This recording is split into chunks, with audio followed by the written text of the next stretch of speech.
Gente, vocês viram esse trecho de uma entrevista que o Nicolas Ferreira concedeu ao Flow Podcast? Eu vou colocar aqui para vocês relembrarem ou para verem pela primeira vez e depois eu vou fazer um comentário sobre ele. E os países onde você tem uma boa moral, por exemplo, estive agora no Japão. Cara, é assustador. Tipo assim, parece que você espirrar dentro do ônibus, você tá cometendo um crime. As pessoas cumprimentam, sempre abaixando e tal, tudo mais. O que torna o Japão o Japão? A cultura. Então, isso vem de quê? Vem de uma base moral, vem de uma base estrutural, vem de uma base onde você é passado de pai para filho. Curiosamente, não cristã, inclusive.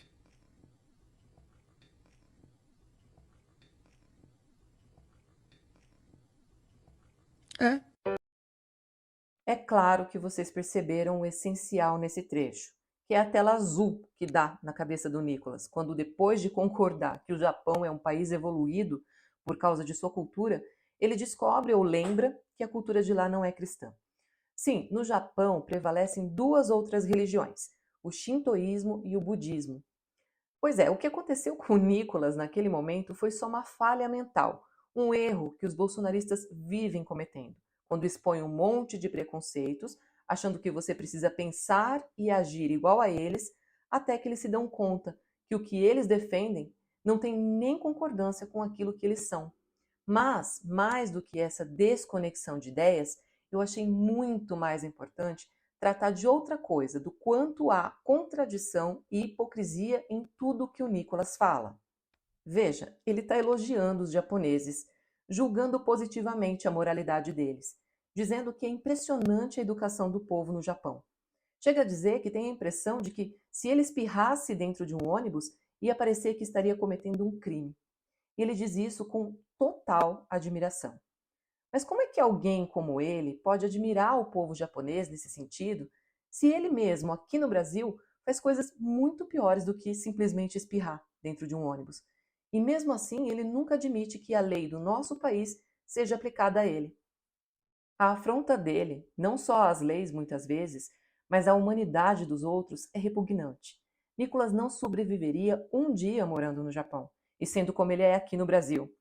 Nicolas Ferreira é o deputado que colocou uma peruca para zombar de pessoas LGBTs dentro da Câmara dos Deputados. Já foi processado várias vezes por transfobia. É responsável por inúmeras ofensas às deputadas Érica Hilton e Duda Salabert.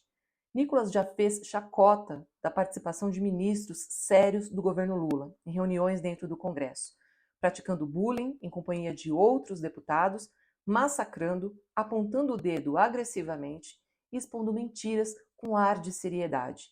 A última atitude dele que eu vi nesse sentido foi contra o ministro da Fazenda, Fernando Haddad, que tinha sido convidado para participar de uma exposição na Câmara dos Deputados.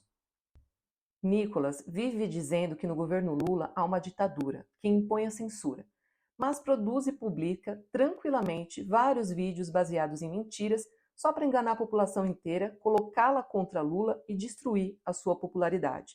Foi o que ele fez com aquele vídeo em que sugeriu que o governo tinha o objetivo de taxar o Pix, quando na verdade isso nunca nem foi cogitado. O governo queria fiscalizar o Pix para impedir movimentações financeiras de organizações criminosas. Mas até hoje a gente não sabe por que isso pode ter incomodado tanto o Nicolas naquela época, ao ponto de fazer um vídeo tão indecente como aquele. Nicolas realmente acredita que fazer esse tipo de coisa é o mesmo que fazer política, desinformar a população. E a ditadura que ele diz que o governo Lula impõe deixou rolar nas redes o vídeo dele sobre a mentira da taxação do Pix, chegando a atingir mais de 100 milhões de visualizações em 24 horas. E só com esse vídeo ele conseguiu contaminar sim a opinião pública em relação ao Lula, porque infelizmente muita gente simples e desinformada acreditou naquela fake news. Mas o que aconteceria com o Nicolas então, se ele vivesse no Japão? Se lá ele fizesse metade do que ele faz aqui no Brasil, dos atos imorais e odiosos que pratica aqui? Ainda mais sendo deputado, você consegue imaginar o Estado japonês tolerando uma pessoa dentro da política com a postura que ele tem? Aliás, eu duvido até que o próprio parlamento japonês aceitasse um membro como ele, pois, diferente do legislativo do Brasil, não me parece que lá eles admitiriam alguém que maculasse tanto a imagem de uma instituição tão séria. Não é possível que o brasileiro mais comum, mais módico em conhecimentos gerais, que tenha recebido a mínima educação dentro de sua família, com valores e princípios morais mínimos, não consiga enxergar nesse homem, Nicolas Ferreira, a contradição humana entre o que ele fala e o que ele faz. Nicolas é o exemplo perfeito de um político que jamais poderia ter sido eleito para qualquer cargo público em nenhum país. Ele não representa nenhum interesse social, não tem projeto de melhoria para nenhum segmento. Além de todo o desrespeito que pratica, também é um dos deputados que votam contra a taxação dos super-ricos, combate a ideia de isenção do imposto de renda para o trabalhador que ganha até R$ 5.000. Não comemorou quando o Brasil saiu do mapa da fome recentemente, mas ficou muito contente com a taxação de 50% dos Estados Unidos contra o Brasil. E mesmo assim, Nicolas se diz cristão e patriota.